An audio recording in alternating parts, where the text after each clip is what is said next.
सत श्री अकाल। न्यूज़ 18 पंजाब हरियाणा हिमाचल वेख रहे सारे दर्शकों का स्वागत। मैं तुहाडे नाल रजिंदर कौर। बुलेटिन की शुरुआत खन्ना तो आ रही वड्डी खबर दे नाल। खन्ना च कोले दे नाल गोदाम विच पटाखे रखे गए सन। कोले ते लकड़ी दे गोदाम विच पटाखियां दा जखीरा रखा गया सी। पुलिस ने छापा मार के इसका पर्दाफाश किया। दस्सिया जा रहा है कि बिना लाइसेंस तो ही खतरनाक हालात विच इत्थे पटाखे स्टोर किए गए सन और करीब 3 तो 4 ट्रक पटाखे इत्थे रखे गए सन। किसी भी वेले बड़ा हादसा वापर सकता सी। गोदाम के नेड़े ही पेट्रोल पंप मौजूद है, नाल ही गोदाम के नेड़े ही रिहायशी इलाका भी है। अजियां कई घटनावां वापर चुकियां ने। पटाखियां के कारण जदों बड़ा नुकसान होया, कई लोगों की जान भी गई, लेकिन अजियां घटनावां रुक नहीं रही।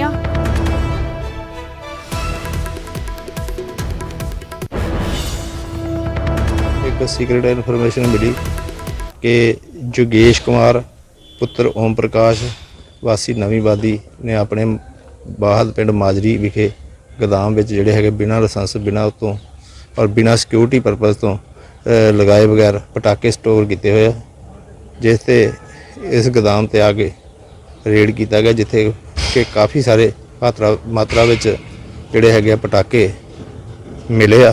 अजे गिनती चल रही है। FIR दर्ज करके तफ्तीश। गुरदीप सिंह खन्ना तो ज्यादा जानकारी के नाल जुड़ चुके हैं। गुरदीप, कल देर रात पुलिस ने छापेमारी की, हुण के गोदाम के मालिक का पता चल पाया है, उसकी कोई और किसी शख्स की कोई गिरफ्तारी? जी रजिंदर, जेडे है पुलिस ने रात देर की है, छापामारी की है, गोदाम फड़े है, पटाखे फड़े है, पर गोदाम के मालिक का पता लग चुका है। ਤੇ पुलिस हजे कार्रवाई कर रही है। पुलिस हजे गिनती कर रही है, ਜਿਹੜੇ पटाखे है उन्होंने सेफ जगह ਤੇ ਪਹਿਲਾਂ पहुंचा रही है। ਤੇ मालिक का भी पता लग गया, ਜਿਹੜੇ पटाखे ਦੇ मालिक है उन्होंने भी पता लग गया। ਇਹ ਸਾਰਿਆਂ ਨੂੰ बड़ी गल ਤੇ अनगहली ਇਹ देखने को मिली है कि ਜਿਹੜੇ कि कोले के गोदाम ਦੇ ਵਿੱਚ ਲੱਕੜਾਂ ਦੇ गोदाम ਦੇ ਵਿੱਚ ਇਹ ਰੱਖੇ ਗਏ ਸੀਗੇ पटाखे, और बिना किसी सेफ्टी तो बिना किसी पानी उत्थे पानी का कोई इंतजाम नहीं सी, ना ही ਜਿਹੜੇ है फायर ब्रिगेड डिपार्टमेंट है उन्होंने तो कोई NOC लीती गई सी। टोटली इलीगल गोदाम सीगा जिहड़ा पटाखे दा रखा सीगा, जिहड़ी पुलिस ने कामयाबी हासिल हुई है। पर पुलिस रात तो ही एक बार तो गोदाम उन्होंने सील करता सी, पर सवेरे उन्होंने दोबारा उत्ते गिनती शुरू की है।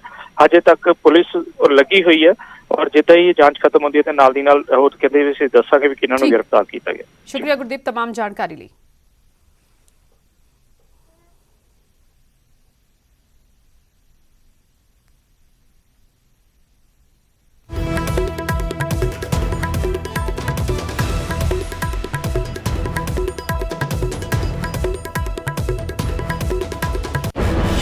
और सिर्फ खन्ना ही नहीं, इस तो पहला जलंधर ते नवां शहर के गोदामां विच भी पुलिस ने छापेमारी की ते नजायज पटाखियां दा जखीरा बरामद किया।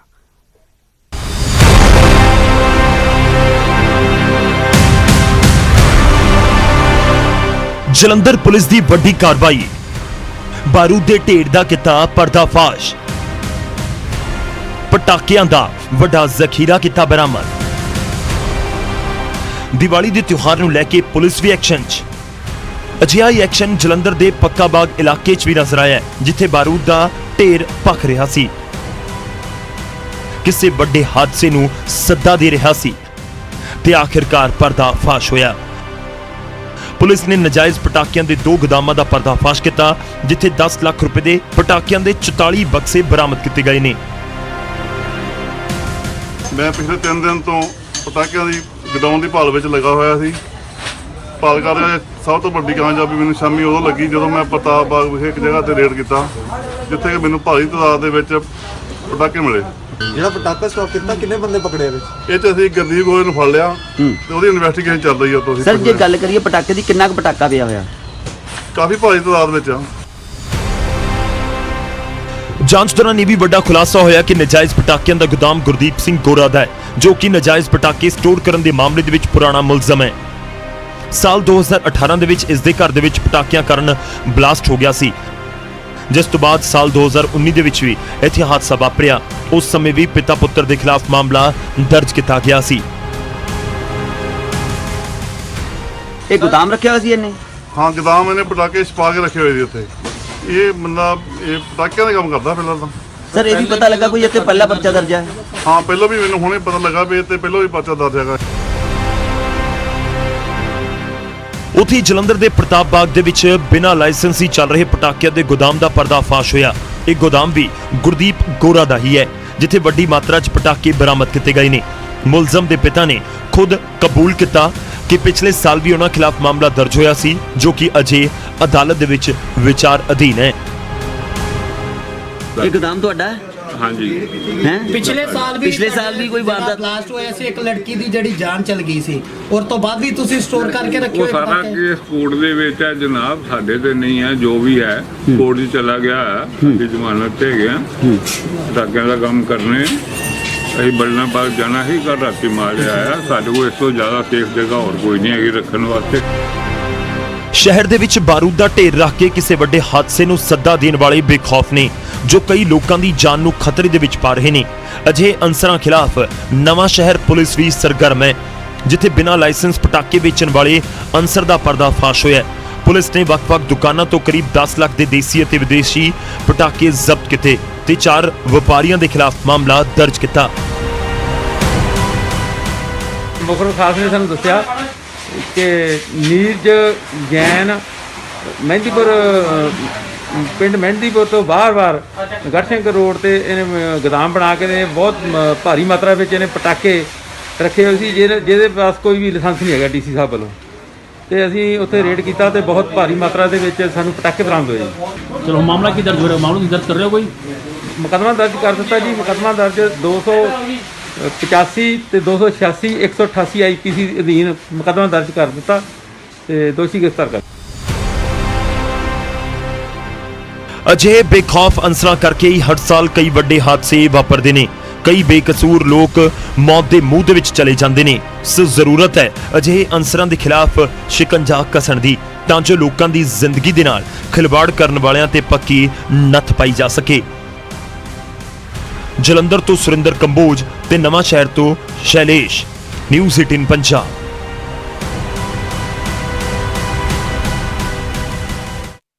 ਹਾਲਾਂਕਿ ਪ੍ਰਦੂਸ਼ਣ ਅਤੇ ਕੋਰੋਨਾ ਦੇ ਮੱਦੇਨਜ਼ਰ ਦਿੱਲੀ, ਹਰਿਆਣਾ, ਚੰਡੀਗੜ੍ਹ ਵਿੱਚ ਪਟਾਕਿਆਂ ਤੇ ਬੈਨ ਲੱਗ ਚੁੱਕਿਆ ਹੈ। NGT 9 ਨਵੰਬਰ ਨੂੰ ਸਾਫ਼ ਕਰੇਗੀ ਕਿ ਪੰਜਾਬ ਵਿੱਚ ਪਟਾਕੇ ਵਿਕ ਸਕਦੇ ਨੇ ਜਾਂ ਨਹੀਂ, ਪਰ ਵਪਾਰੀ ਪਹਿਲਾਂ ਹੀ ਪਟਾਕਿਆਂ ਦਾ ਸਟਾਕ ਇਕੱਠਾ ਕਰਨ ਵਿੱਚ ਜੁਟੇ ਹੋਏ ਨੇ। ਇਸ ਵਿਚਾਲੇ ਪੰਜਾਬ ਪ੍ਰਦੂਸ਼ਣ ਕੰਟਰੋਲ ਬੋਰਡ ਦੀ ਵੱਡੀ ਅਣਗਹਿਲੀ ਸਾਹਮਣੇ ਆਈ ਹੈ। ਫਰੀਦਕੋਟ ਵਿੱਚ ਪਰਾਲੀ ਨਾ ਸਾੜਨ ਵਾਲੇ ਕਿਸਾਨਾਂ ਦੇ ਖਿਲਾਫ FIR ਦਰਜ ਕੀਤੀ ਗਈ। ਕਿਸਾਨਾਂ ਨੇ ਪਿਛਲੇ 2 ਸਾਲਾਂ ਤੋਂ ਪਰਾਲੀ ਸਾੜੀ ਹੀ ਨਹੀਂ, ਫਿਰ ਵੀ 9 ਕਿਸਾਨਾਂ ਤੇ ਪਰਾਲੀ ਸਾੜਨ ਦਾ ਮਾਮਲਾ ਦਰਜ ਹੋਇਆ ਹੈ। ਹੁਣ ਵਿਭਾਗ ਦੇ ਅਧਿਕਾਰੀ ਬੋਲਣ ਨੂੰ ਤਿਆਰ ਨਹੀਂ। ਪੱਤਰਕਾਰਾਂ ਨੇ ਜਦੋਂ ਸਵਾਲ ਪੁੱਛੇ ਤਾਂ ਉਹਨਾਂ ਦੇ ਨਾਲ ਹੀ ਉਲਝਦੇ ਨਜ਼ਰ ਆਏ ਪ੍ਰਦੂਸ਼ਣ ਕੰਟਰੋਲ ਵਿਭਾਗ ਦੇ ਅਧਿਕਾਰੀ। ਹੁਣ DC ਦੇ ਹੁਕਮਾਂ ਤੋਂ ਬਾਅਦ ਮਾਮਲੇ ਦੀ ਜਾਂਚ ਲਈ ਇੱਕ ਟੀਮ ਦਾ ਗਠਨ ਕਰ ਦਿੱਤਾ ਗਿਆ। ਚਾਹੁੰਦੇ ਜੀ ਜੋ ਵੀ ਇੱਥੇ ਪਰਚੇ ਹੋਏ ਆ, ਕਿਸੇ ਨੇ ਪਰਾਲੀ ਨੂੰ ਕੋਈ ਅੱਗ ਨਹੀਂ ਲਾਏਗੀ। ਸਾਰੇ ਖੇਤਾਂ 'ਚ ਪਰਾਲੀ ਉਵੇਂ ਦੇ ਉਵੇਂ ਖੜੀ ਹੈ। ਨਜਾਇਜ਼ ਪਰਚਾ ਹੋਇਆ ਹੈ। ਇਹ 2-2 ਕਿੱਲੇ 2.5 ਕਿੱਲੇ ਦੇ ਮਾਲਕ ਹੈ ਸਾਰੇ ਜੀ। ਇਹਨਾਂ ਨੇ ਕੁਝ ਪਰਾਲੀ ਘਰਾਂ ਦੇ ਮੱਝਾਂ ਵਾਸਤੇ ਰੱਖੀ, ਇਕੱਠੀ ਕਰਨ ਵਾਸਤੇ ਰੱਖੀ ਸੀ ਵੀ ਮੱਝਾਂ ਨੂੰ ਪਾਵਾਂਗੇ ਕਰਾਂਗੇ। ਤੂੜੀ ਦੇ ਉਨੀ ਕੀ ਬੰਦ 2-2.5 ਕਿੱਲੇ ਦੀ। ਇਸ ਕਰਕੇ ਜੋ ਵੀ ਇਹਨਾਂ ਦੇ ਨਜਾਇਜ਼ ਪਰਚੇ ਰੱਦ ਹੋਏ ਆ ਸਾਰੇ ਰੱਦ ਹੋਣੇ ਚਾਹੀਦੇ। ਇਹ ਸੁਣਨ ਵਿੱਚ ਆਇਆ ਪਿਛਲੇ ਸਾਲ ਵੀ ਇਹਨਾਂ ਨੇ ਅੱਗ ਲਾਈ। ਪਿਛਲੇ ਸਾਲ ਵੀ ਇਹਨਾਂ ਨੇ ਅੱਗ ਲਾਈ, ਇੱਥੇ ਗੱਠਾਂ ਬਣਵਾਈਆਂ ਸੀਗੀਆਂ। ਪਿਛਲੇ ਸਾਲ ਵੀ ਕੁਝ ਪਰਾਲੀ ਇਹਨਾਂ ਨੇ ਪਸ਼ੂ ਵਾਸਤੇ ਕੱਢ ਕੇ ਘਰੇ ਲੈ ਗਏ ਸੀਗੇ। ਹੁਣ ਵੀ ਇਹਨਾਂ ਨੇ ਪਸ਼ੂ ਵਾਸਤੇ ਕੱਢ ਕੇ ਰੱਖੀ, ਬਾਕੀ ਗੱਠਾਂ ਬਣਵਾਈਆਂ ਸੀਗੀਆਂ। ਅੱਗੇ ਵਧਿਆ ਪੰਜਾਬ ਵਿੱਚ ਮਾਲ ਗੱਡੀਆਂ ਤੇ ਰੋਕ ਬਰਕਰਾਰ ਹੈ। 12 ਨਵੰਬਰ ਤੱਕ ਫਿਲਹਾਲ ਮਾਲ ਗੱਡੀਆਂ ਨਹੀਂ ਚੱਲਣਗੀਆਂ। ਕਿਸਾਨ ਅੰਦੋਲਨ ਕਾਰਨ ਰੇਲਵੇ ਨੇ ਵੱਡਾ ਫੈਸਲਾ ਲਿਆ। ਪੰਜਾਬ ਸਰਕਾਰ ਨੇ ਟਰੱਕ ਖਾਲੀ ਹੋਣ ਦਾ ਦਾਅਵਾ ਕੀਤਾ ਸੀ। ਸਰਕਾਰ ਨੇ ਮਾਲ ਗੱਡੀਆਂ ਲਈ ਰੇਲਵੇ ਨੂੰ ਕਲੀਅਰੈਂਸ ਦਿੱਤੀ ਹੋਈ ਹੈ, ਲੇਕਿਨ ਰੇਲਵੇ ਨੇ ਇੱਕ ਸਾਫ਼ ਕਹਿ ਦਿੱਤਾ ਹੈ ਕਿ ਸਿਰਫ ਮਾਲ ਗੱਡੀਆਂ ਨਹੀਂ ਚਲਾਈਆਂ ਜਾਣਗੀਆਂ। ਚੱਲਣਗੀਆਂ ਤਾਂ ਪੈਸੇਂਜਰ ਟ੍ਰੇਨਾਂ ਵੀ ਚੱਲਣਗੀਆਂ।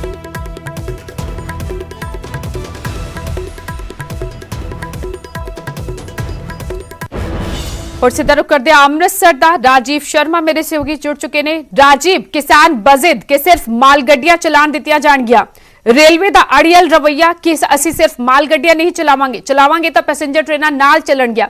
हुण विच दा राह किवें निकलेगा? क्योंकि बेशक किसान जंडियाला गुरु तो भी हट गए ने, दूजे पासे चले गए ने धरना लाण, लेकिन सारियां ट्रेनां लई ओह ट्रैक खाली करन नूं तैयार नहीं। जी हाँ, बिल्कुल जो रेलवे बोर्ड का फैसला कि 12 नवंबर तक फिलहाल कोई भी ट्रेन जी नहीं चलाई जाएगी। और उस तो इलावा जी क्लीयरेंस की गल की जा रही है कि जेकर किसान जोड़े ने वो रेल ट्रैक तो इलावा जेकर रेलवे स्टेशन के आस पास भी उन्होंने धरना वो खत्म नहीं किया जाता तो उदों तक असीं ट्रेन नहीं चला सकते। इस दे नाल ही उन्होंने ये भी गल कही है कि ਮਾਲ ਗੱਡੀਆਂ ਦੇ ਨਾਲ ਪੈਸੇਂਜਰ ਟ੍ਰੇਨ ਵੀ ਚਲਾਈ ਜਾਣੀ। ਤਾਂ ਮੈਂ ਇਸ ਵੇਲੇ ਇਹ ਸਮਝਾਉਣ ਦੀ ਕੋਸ਼ਿਸ਼ ਕਰਦਾ ਕਿ ਜਿਹੜੇ ਪੰਜਾਬ ਦੇ ਜਿੰਨੇ ਵੀ ਰੇਲਵੇ ਟਰੈਕ ਨੇ ਜਿੱਥੇ ਕਿਸਾਨ ਧਰਨਿਆਂ ਤੇ ਬੈਠੇ ਹੋਏ ਸਨ, ਤਾਂ ਇਹ ਜਿਹੜਾ ਟਰੈਕ ਹੈ ਰੇਲਵੇ ਦਾ ਜਿਹੜਾ ਜੰਡਿਆਲਾ ਗੁਰੂ ਰੇਲਵੇ ਸਟੇਸ਼ਨ ਤੇ ਜਿੱਥੇ ਪਰਸੋਂ ਸ਼ਾਮ ਤੱਕ ਕਿਸਾਨ ਜਿਹੜੇ ਨੇ ਇਸ ਟਰੈਕ ਦੇ ਉੱਪਰ ਡਟੇ ਹੋਏ ਸੀ, ਪਰ ਸ਼ਾਮ ਨੂੰ ਕਿਸਾਨਾਂ ਵੱਲੋਂ ਆਪਣਾ ਜੋ ਵੀ ਸਮਾਨ ਹੈ ਉਹ ਇੱਥੇ ਪਲੇਟਫਾਰਮ ਤੇ ਸ਼ਿਫਟ ਕਰ ਦਿੱਤਾ ਗਿਆ ਸੀ। ਉਸ ਤੋਂ ਬਾਅਦ ਜੋ ਇੱਥੇ ਅਧਿਕਾਰੀ ਮੌਜੂਦ ਸਨ ਤਾਂ ਉਹਨਾਂ ਵੱਲੋਂ ਇਹ ਗੱਲ ਕਹੀ ਗਈ ਕਿ ਜਦੋਂ ਤੱਕ ਰੇਲਵੇ ਦਾ ਜਿਹੜਾ ਪ੍ਰਮਿਸਿਸ ਹੈ ਉਸ ਤੋਂ ਕਿਸਾਨ ਬਾਹਰ ਨਹੀਂ ਹੁੰਦੇ ਉਦੋਂ ਤੱਕ ਅਸੀਂ ਇਹ ਨਹੀਂ ਕਹਿ ਸਕਦੇ ਕਿ ਟ੍ਰੇਨ ਕੋਈ ਚਲਾਈ ਜਾਏਗੀ। ਪਰ ਇਸ ਤੋਂ ਬਾਅਦ ਇਹ ਗੱਲ ਸਾਹਮਣੇ ਆਈ ਕਿ ਪੈਸੇਂਜਰ ਟ੍ਰੇਨ ਜਿਹੜੀ ਹੈ ਉਹ ਵੀ ਉਸ ਦੇ ਨਾਲ ਹੀ ਚਲਾਈ ਜਾਏਗੀ, ਜਿਸ ਦਾ ਕਿਸਾਨਾਂ ਨੇ ਵਿਰੋਧ ਕੀਤਾ। ਔਰ ਇਸ ਵੇਲੇ ਤੁਸੀਂ ਦੇਖ ਸਕਦੇ ਹੋ ਕਿ ਰੇਲਵੇ ਸਟੇਸ਼ਨ ਤੇ ਟਰੈਕ ਪੂਰੀ ਤਰ੍ਹਾਂ ਖਾਲੀ ਹੈ। ਪੁਲਿਸ ਦੇ ਮੁਲਾਜ਼ਮ ਜ਼ਰੂਰ ਇੱਥੇ ਤੈਨਾਤ ਕੀਤੇ ਗਏ ਨੇ, ਪਰ ਦੂਸਰੇ ਪਾਸੇ ਕਿਸਾਨ ਇਸ ਵੇਲੇ ਕਿੱਥੇ ਬੈਠੇ ਹੋਏ ਨੇ ਅਸੀਂ ਇਸ ਤਸਵੀਰ ਦੇ ਰਾਹੀਂ ਸਮਝਾਉਣ ਦੀ ਕੋਸ਼ਿਸ਼ ਕਰਦੇ ਹਾਂ ਕਿ ਇਹ ਪਲੇਟਫਾਰਮ ਹੈ ਜਿੱਥੇ ਅਸੀਂ ਇਸ ਵੇਲੇ ਖੜੇ ਹਾਂ ਔਰ ਪਲੇਟਫਾਰਮ ਦੇ ਬਿਲਕੁਲ ਨਾਲ ਲੱਗਦਾ ਇੱਕ ਖੁੱਲਾ ਮੈਦਾਨ ਹੈ ਜਿੱਥੇ ਇਸ ਵੇਲੇ ਕਿਸਾਨਾਂ ਵੱਲੋਂ ਟੈਂਟ ਲਗਾ ਕੇ ਆਪਣਾ ਜਿਹੜਾ ਮੋਰਚਾ ਹੈ ਉਸ ਨੂੰ ਲਗਾਤਾਰ ਜਾਰੀ ਰੱਖਿਆ ਗਿਆ ਹੈ। ਤਾਂ ਇਸ ਤੇ ਹੀ ਇਹਨਾਂ ਵੱਲੋਂ ਲੰਗਰ ਦਾ ਪ੍ਰਬੰਧ ਕੀਤਾ ਗਿਆ, ਲਗਾਤਾਰ ਜਿਹੜੀ ਸਟੇਜ ਇੱਕ ਬਣਾਈ ਗਈ ਹੈ ਜਿੱਥੇ ਉਹਨਾਂ ਦੇ ਆਗੂਆਂ ਵੱਲੋਂ ਸੰਬੋਧਨ ਕੀਤਾ ਜਾਂਦਾ। ਤਾਂ ਅਸੀਂ ਗੱਲਬਾਤ ਵੀ ਕਰਨ ਦੀ ਕੋਸ਼ਿਸ਼ ਕਰਦੇ ਹਾਂ, ਪਰ ਇਹ ਤਸਵੀਰ ਹੈ ਕਿ ਕਿਸਾਨ ਟਰੈਕ ਤੋਂ ਕਾਫੀ ਦੂਰ ਹਨ। ਉਹਨਾਂ ਦਾ ਕਹਿਣਾ ਹੈ ਕਿ ਸਰਕਾਰ ਬਹਾਨੇਬਾਜ਼ੀ ਕਰ ਰਹੀ ਹੈ, ਹਰ ਰੋਜ਼ ਕੋਈ ਨਾ ਕੋਈ ਨਵਾਂ ਬਿਆਨ ਜਿਹੜਾ ਰੇਲਵੇ ਬੋਰਡ ਵੱਲੋਂ ਜਾਂ ਫਿਰ ਬੀਜੇਪੀ ਦੇ ਨਾਲ ਸੰਬੰਧਿਤ ਜਿਹੜੇ ਭਾਵੇਂ ਉਹ ਮੰਤਰੀ ਹੋਣ ਜਾਂ ਪੰਜਾਬ ਦੇ ਨਾਲ ਸੰਬੰਧਿਤ ਆਗੂ ਨੇ, ਤਾਂ ਹਰ ਰੋਜ਼ ਨਵੀਂ ਬਿਆਨਬਾਜ਼ੀ ਜਿਹੜੀ ਉਹ ਦੇਖਣ ਨੂੰ ਮਿਲਦੀ ਹੈ। ਤਾਂ ਇਹ ਇਸ ਵੇਲੇ ਤਾਜ਼ਾ ਹਾਲਾਤ ਨੇ ਜੰਡਿਆਲਾ ਗੁਰੂ ਦੇ ਕਿ ਕਿਸਾਨਾਂ ਵੱਲੋਂ ਆਪਣਾ ਮੋਰਚਾ ਜ਼ਰੂਰ ਜਾਰੀ ਰੱਖਣ ਦਾ ਉਹਨਾਂ ਵੱਲੋਂ ਗੱਲ ਕਹੀ ਗਈ ਹੈ, ਪਰ ਨਾਲ ਦੀ ਨਾਲ ਇਹ ਗੱਲ ਕਹੀ ਜਾ ਰਹੀ ਕਿ ਜੇਕਰ ਪੈਸੇਂਜਰ ਟ੍ਰੇਨ ਚਲਾਈ ਜਾਂਦੀ ਹੈ ਤਾਂ ਕਿਸਾਨ ਵਿਰੋਧ ਕਰ ਸਕਦੇ ਨੇ ਔਰ ਦੁਬਾਰਾ ਰੇਲ ਟਰੈਕ ਤੇ ਵੀ ਆ ਸਕਦੇ ਨੇ। ਤਾਂ ਇੱਥੇ ਕਿਸਾਨ ਆਗੂ ਨੇ, ਅਸੀਂ ਕੁਝ ਦੇਰ ਪਹਿਲਾਂ ਵੀ ਉਹਨਾਂ ਦੇ ਨਾਲ ਗੱਲਬਾਤ ਕੀਤੀ ਸੀ, ਇੱਕ ਵਾਰ ਫਿਰ ਤੋਂ ਉਹਨਾਂ ਨਾਲ ਗੱਲਬਾਤ ਕਰਕੇ ਇਹ ਜਾਣਨ ਦੀ ਕੋਸ਼ਿਸ਼ ਕਰਦੇ ਹਾਂ ਕਿ ਹੁਣ ਚਤੌੜਾ ਸਾਹਿਬ ਥੋੜੀ ਦੇਰ ਪਹਿਲਾਂ ਵੀ ਤੁਸੀਂ ਆਪਣੀ ਜਿਹੜੀ ਗੱਲ ਰੱਖੀ ਸੀ ਕਿ ਅਸੀਂ ਸਪਸ਼ਟ ਕਰ ਚੁੱਕੇ ਹਾਂ ਕਿ ਪੈਸੇਂਜਰ ਟ੍ਰੇਨ ਨਹੀਂ ਚਲਾਈ ਜਾਏਗੀ, ਪਰ ਰੇਲਵੇ ਬੋਰਡ ਵੱਲੋਂ ਇਹ ਗੱਲ ਕਹੀ ਗਈ ਕਿ 12 ਨਵੰਬਰ ਤੋਂ ਬਾਅਦ ਹੋ ਸਕਦਾ ਹੈ ਕਿ ਪੈਸੇਂਜਰ ਟ੍ਰੇਨਾਂ ਤੇ ਮਾਲ ਗੱਡੀਆਂ ਇਕੱਠੀਆਂ ਚਲਾਈਆਂ ਜਾ ਸਕਦੀਆਂ ਨੇ। 12 ਤੋਂ ਬਾਅਦ ਵੇਖੋ ਜੀ ਇਹ ਜੋ ਇਹ ਕਹਿ ਰਹੇ ਆ ਨਾ, ਦੇਖੋ ਸਾਡਾ ਇਹ ਪੱਕਾ ਵਾ ਵੀ ਅਸੀਂ ਕਹਿੰਦੇ ਆ ਵੀ ਤੁਸੀਂ ਰੱਦ ਕਰ ਦਿਓ ਆਰਡੀਨੈਂਸ ਤੇ ਅਸੀਂ ਚੁੱਕ ਕੇ ਘਰਾਂ ਨੂੰ ਜਾਣਾ ਤੇ ਪੈਸੇਂਜਰ ਵੀ ਚਲਾਓ ਤੇ ਦੂਰੀਆਂ ਗੁਰਜ ਟ੍ਰੇਨ ਵੀ ਚਲਾਓ। ਅਸਲ ਦੇ ਵਿੱਚ ਆ ਵੀ ਮਨਸ਼ਾ ਠੀਕ ਨਹੀਂ ਗੀ, ਇਹ ਟ੍ਰੇਨਾਂ ਰੋਕਣਾ ਕੋਈ ਕਿਸਾਨ ਦੀ ਜ਼ਿੱਦ ਨਹੀਂ ਹੈ ਬਲਕਿ ਮਜਬੂਰੀ ਹੈ। ਮਜਬੂਰੀ ਹੈ ਸਾਡੀ, ਬਿਲਕੁਲ ਮਜਬੂਰੀ ਹੈ ਟ੍ਰੇਨਾਂ ਰੋਕਣਾ, ਕੋਈ ਸਾਡੀ ਜ਼ਿੱਦ ਨਹੀਂ, ਨਾ ਸਾਡੀ ਕੋਈ ਇੱਜ਼ਤ ਦਾ ਸਵਾਲ ਆ। ਅਸੀਂ ਤੇ ਕਹਿੰਦੇ ਵੀ ਖਾਦ ਵੀ ਲਿਆਓ, ਤੁਸੀਂ ਕੋਲਾ ਵੀ ਲਿਆਓ, ਤੁਸੀਂ ਡੀਜ਼ਲ ਵੀ ਲਿਆਓ, ਇਧਰੋਂ ਚੌਲ ਵੀ ਲੈ ਕੇ ਜਾਓ। ਇਹ ਜਿਹੜੀ ਆਰਥਿਕ ਨਾਕੇਬੰਦੀ ਕੀਤੀ ਆ ਪੰਜਾਬ ਦੀ, ਇਹ ਨਾ ਕਹੋ ਤੁਹਾਡੇ ਕਹਿਣ ਤੇ ਟਰੈਕ ਛੱਡੇ ਆ, ਪਲੇਟਫਾਰਮ ਛੱਡੇ ਆ, ਹੁਣ ਇਹ ਆਪਣੀ ਗਰਾਊਂਡ ਦੇ ਵਿੱਚ ਬੈਠੇ ਕੀ ਕਹਿ ਰਹੇ, ਕਿਸੇ ਨੂੰ ਕੁਝ ਵੀ ਨਹੀਂ ਕਹਿ ਰਹੇ। ਕੁਝ ਦਿਨ ਪਹਿਲਾਂ ਜਿਹੜੀ ਗੱਲ ਕਹੀ ਜਾ ਰਹੀ ਸੀ ਕਿ ਬਹੁਤ ਵੱਡੀ ਘਾਟ ਹੈ, ਬਹੁਤ ਸਾਰਾ ਘਾਟਾ ਮਹਿਸੂਸ ਕੀਤਾ ਜਾ ਰਿਹਾ, ਕਈ ਚੀਜ਼ਾਂ ਦੀ ਜਿਹੜੀ ਪੂਰਤੀ ਬਹੁਤ ਜ਼ਰੂਰੀ ਹੈ, ਪਰ ਉਸ ਤੋਂ ਬਾਅਦ ਵੀ ਕਈ ਦਿਨ ਬੀਤ ਗਏ, ਹਾਲੇ ਤੱਕ ਟ੍ਰੇਨ ਕੋਈ ਟਰੈਕ ਤੇ ਨਹੀਂ ਆਈ। ਇਹ ਜੀ 10 ਤਰੀਕ ਤੋਂ ਦਾ ਲਗਭਗ 10 ਅਕਤੂਬਰ ਤੋਂ ਹੀ ਚੱਲ ਰਿਹਾ ਸਾਰਾ ਕੁਝ। ਮਤਲਬ ਪੰਜਾਬ ਸਰਕਾਰ ਵੀ ਵੱਖ-ਵੱਖ ਰੂਪ ਦੇ ਵਿੱਚ ਕਿਸਾਨਾਂ ਦੇ ਅੰਦੋਲਨ ਨੂੰ ਫੇਲ ਕਰਨ ਵਾਸਤੇ, ਇੱਥੇ ਕੋਲਾ ਮੁੱਕ ਗਿਆ ਜੀ, ਬਲੈਕ ਆਊਟ ਹੋ ਜੂ, ਇੱਥੇ ਜੀ ਖਾਦ ਮੁੱਕ ਗਈ, ਇੱਥੇ ਆਹ ਮੁੱਕ ਗਿਆ, ਇੱਥੇ ਡੀਜ਼ਲ ਮੁੱਕ ਗਿਆ। ਅਸੀਂ ਕਹਿੰਦੇ ਵੀ ਇਹੋ ਜੀ ਕੋਈ ਇੱਥੇ ਗੱਲ ਨਹੀਂ ਹੈਗੀ, ਪਰ ਫਿਰ ਵੀ ਲੋਕਾਂ ਦੀ ਸਹੂਲਤ ਨੂੰ ਵੇਖ ਕੇ ਅਸੀਂ ਬਿਲਕੁਲ ਇਹ ਛੱਡਤਾ ਸਾਰਾ ਕੁਝ। ਅਸੀਂ ਗਰਾਊਂਡ ਦੇ ਵਿੱਚ ਬੈਠੇ ਤੇ ਪੀਸਫੁਲੀ ਛਿੱਟਿਆ, ਮਤਲਬ 45-46 ਦਿਨ ਦੇ ਵਿੱਚ ਕੋਈ ਵੀ ਇੱਥੇ ਉਗਰ ਨਹੀਂ ਹੋਇਆ ਕੋਈ ਕੰਮ ਕਰ। ਇਹੀ ਸਵਾਲ ਹੈ ਕਿ ਰੇਲਵੇ ਬੋਰਡ ਇਹ ਤਰਕ ਦਿੰਦਾ ਹੈ ਕਿ ਕੱਲ ਨੂੰ ਜੇਕਰ ਕਿਸਾਨ ਟਰੈਕ ਤੇ ਕਿਸੇ ਟ੍ਰੇਨ ਨੂੰ ਜਾਂ ਟ੍ਰੇਨ ਦਾ ਜਿਹੜਾ ਸਟਾਫ ਹੈ ਉਹਨੂੰ ਨੁਕਸਾਨ ਪਹੁੰਚਾਉਂਦੇ, ਤਾਂ ਇਸ ਬਿਆਨ ਨੂੰ ਤੁਸੀਂ ਕਿੱਦਾਂ ਦੇਖਦੇ ਹੋ? ਇਹ ਵੀ ਕਿਸਾਨਾਂ ਦੇ ਅੰਦੋਲਨ ਨੂੰ ਕੋਈ ਵੱਖਰੀ ਦਿਸ਼ਾ ਦੇਣ ਦੀ ਕੋਸ਼ਿਸ਼ ਹੈ ਜਾਂ ਕੋਈ ਇਦਾਂ ਦੇ ਕਿਸਾਨ ਹੈਗੇ ਨੇ ਤੁਹਾਡੇ ਵਿੱਚ ਜਿਹੜੇ ਟ੍ਰੇਨਾਂ ਤੇ ਹਮਲੇ ਕਰਦੇ? ਬਿਲਕੁਲ ਨਹੀਂ, ਬਿਲਕੁਲ ਇਹ ਬਿਹਾਰ ਯੂਪੀ ਦੇ ਨਾਲ ਤਵਾਜ਼ਨ ਪੰਜਾਬ ਦਾ ਨਾ ਕਰੋ, ਕਿਉਂਕਿ ਉੱਥੇ 10 ਲੋਕ ਇਕੱਠੇ ਹੋ ਜਾਂਦੇ, ਥਾਣੇ ਦੀ ਸਾੜ ਫੂਕ ਕਰ ਦਿੰਦੇ ਆ, ਗੱਡੀਆਂ ਬੱਸਾਂ ਦੀ ਸਾੜ ਫੂਕ ਕਰ ਦਿੰਦੇ ਆ। ਪੰਜਾਬ ਦੇ 46 ਦਿਨ ਹੋ ਗਏ, ਕਿਤੇ ਵੀ ਕੋਈ ਉਗਰਵਾਦੀ ਕੋਈ ਗੱਲ ਇੱਥੇ ਹੋਈ ਹੋਵੇ, ਪੀਸਫੁਲੀ ਬਿਲਕੁਲ ਲੋਕ ਬੈਠੇ ਆ, ਕੋਈ ਇਹੋ ਜੀ ਗੱਲ ਨਹੀਂ, ਸ਼ਾਂਤਮਈ ਢੰਗ ਨਾਲ ਬੈਠੇ ਆ। ਇਹ ਟ੍ਰੇਨਾਂ ਦੇ ਲਿਆਉਣ ਕੋਈ ਟਰਾਈ ਤੇ ਕਰਨ ਵੀ ਕੋਈ ਵੀ ਕਿਸਾਨ ਕੋਈ ਇਹੋ ਜਿਹਾ ਕੰਮ ਕਰਦਾ ਕਦੀ ਵੀ ਨਹੀਂ ਕਰਾਂਗੇ। ਟ੍ਰੇਨਾਂ ਸਾਡੀਆਂ, ਟਰੈਕ ਸਾਡੇ, ਬਾਬੂ ਸਾਡੇ, ਸਾਰੀ ਪੰਜਾਬ ਦੀ ਪ੍ਰਾਪਰਟੀ ਹਿੰਦੁਸਤਾਨ ਦੀ ਸਾਡੀ ਆ, ਤੇ ਅਸੀਂ ਇਹਦਾ ਨੁਕਸਾਨ ਕਿਉਂ ਕਰਾਂਗੇ? ਕੋਈ ਵੀ ਸਾਡੇ ਵਿੱਚ ਇਹੋ ਜਿਹਾ ਕਿਸਾਨ ਨਹੀਂ ਜਿਹੜਾ ਇਹੋ ਜਿਹਾ ਕੰਮ ਕਰੂਗਾ। ਪਰ ਜਿੱਦਾਂ ਤਿਉਹਾਰਾਂ ਦਾ ਸੀਜ਼ਨ ਹੈ, ਕਿ ਕਿਸਾਨ ਵੀ ਚਾਹੁੰਦਾ ਹੈ ਕਿ ਜਿਹੜਾ ਸਮਾਨ ਟ੍ਰੇਨਾਂ ਦੇ ਰਾਹੀਂ ਰੁਕਿਆ ਜਾਂ ਜਿਹੜੀ ਗੱਲ ਕਹੀ ਜਾ ਰਹੀ ਆਉਣਾ ਚਾਹੀਦਾ, ਕਿਉਂਕਿ ਉਹਦੇ ਨਾਲ ਪੂਰੀ ਜਿਹੜੀ ਮਾਰਕੀਟ ਦੇ ਇਸ ਵੇਲੇ ਮੰਦੀ ਛਾਈ ਪਈ ਹੈ। ਬਿਲਕੁਲ ਜੀ, ਜਿਹੜੀਆਂ ਗੁਰਜ ਟ੍ਰੇਨ ਆ, ਮਾਲ ਗੱਡੀਆਂ ਵਾ, ਉਹਨਾਂ ਦੇ ਰਾਹੀਂ ਆਪਣਾ ਜਿਹੜਾ ਸਮਾਨ ਲੈ ਕੇ ਵੀ ਜਾਣ, ਵਪਾਰੀ ਲੈ ਕੇ ਵੀ ਆਉਣ, ਕਿਸੇ ਤਰ੍ਹਾਂ ਦੀ ਰੋਕ ਨਹੀਂ।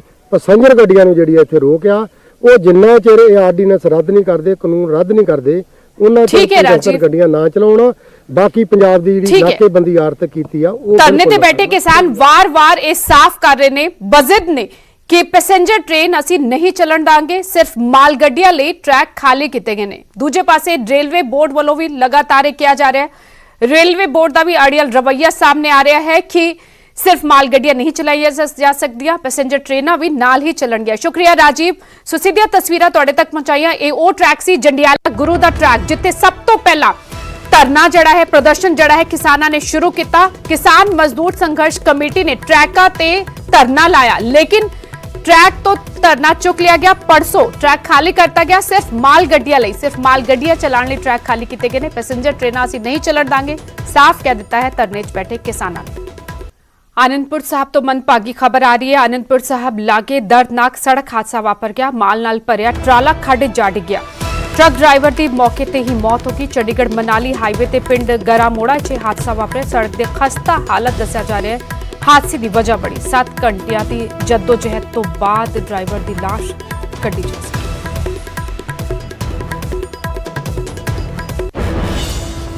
सब तो पहला तो जी रोड है, इसकी हालत बहुत खराब है। ये गड्डियां दे चलन योग नहीं है, ट्रैफिक बहुत ज़्यादा है। इस करके असी जो इतने हादसा होया ये सिर्फ रोड के कारण ही होया। असी हिमाचल गौरमेंट नूं सिर्फ ये बेनती करते हैं अपने पिंड वालों भी ये ਜਿਹੜੇ ਮੁੰਡੇ ਦੀ ਇੱਥੇ ਸਾਡੇ ਦੀ ਡੈਥ ਹੋਈ ਪਿੰਡ ਬਰੂਵਾਲ ਦੀ ਉਹਨੂੰ ਗਵਰਨਮੈਂਟ ਹਿਮਾਚਲ ਗਵਰਨਮੈਂਟ ਵੱਲੋਂ ਮੁਆਵਜ਼ਾ ਦਿੱਤਾ ਜਾਵੇ और ਜਿਹੜੀ ਇੱਥੇ ਕੰਪਨੀ ਕੰਮ ਕਰ ਰਹੀ ਹੈ रोड ਤੇ ਉਹਨਾਂ ਤੇ भी एक्शन लिया जाए सख्त तो सख्त। ना केस अभी दर्ज करेंगे, जो भी ये डेथ हुई है अनफॉर्चुनेट है, और इसमें जैसे फैक्ट्स आएंगे सामने जी, अगर ऐसा पाया गया कि किसी की गलती है तो निश्चित तौर पे हम कार्रवाई करेंगे।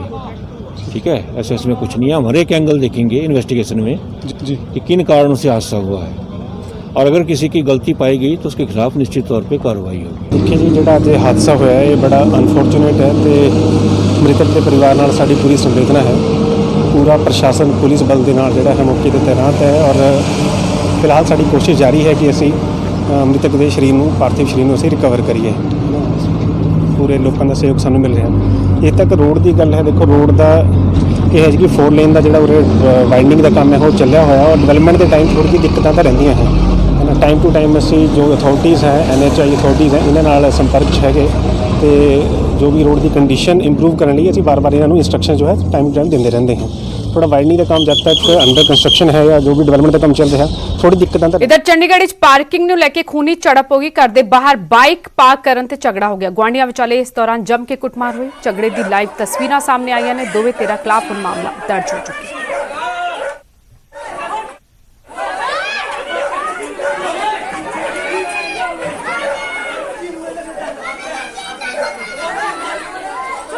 चंडीगढ़ ਦੀਆਂ ਇਹ ਤਸਵੀਰਾਂ ਜਿੱਥੇ ਬਾਈਕ ਖੜੀ ਕਰਨ ਨੂੰ ਲੈ ਕੇ, ਬਾਈਕ ਦੀ ਪਾਰਕਿੰਗ ਨੂੰ ਲੈ ਕੇ ਕਿਸ ਤਰ੍ਹਾਂ ਗੁਆਂਢੀ ਆਪਸ ਵਿੱਚ ਭਿੜੇ, ਉਸ ਤੋਂ ਬਾਅਦ ਡੰਡਿਆਂ ਦੇ ਨਾਲ, ਇੱਟਾਂ ਦੇ ਨਾਲ ਇੱਕ ਦੂਜੇ ਤੇ ਹਮਲਾ ਕੀਤਾ ਗਿਆ। ਫਿਲਹਾਲ ਦੋਵੇਂ ਧਿਰਾਂ ਖਿਲਾਫ ਮਾਮਲਾ ਦਰਜ ਹੋ ਗਿਆ ਹੈ।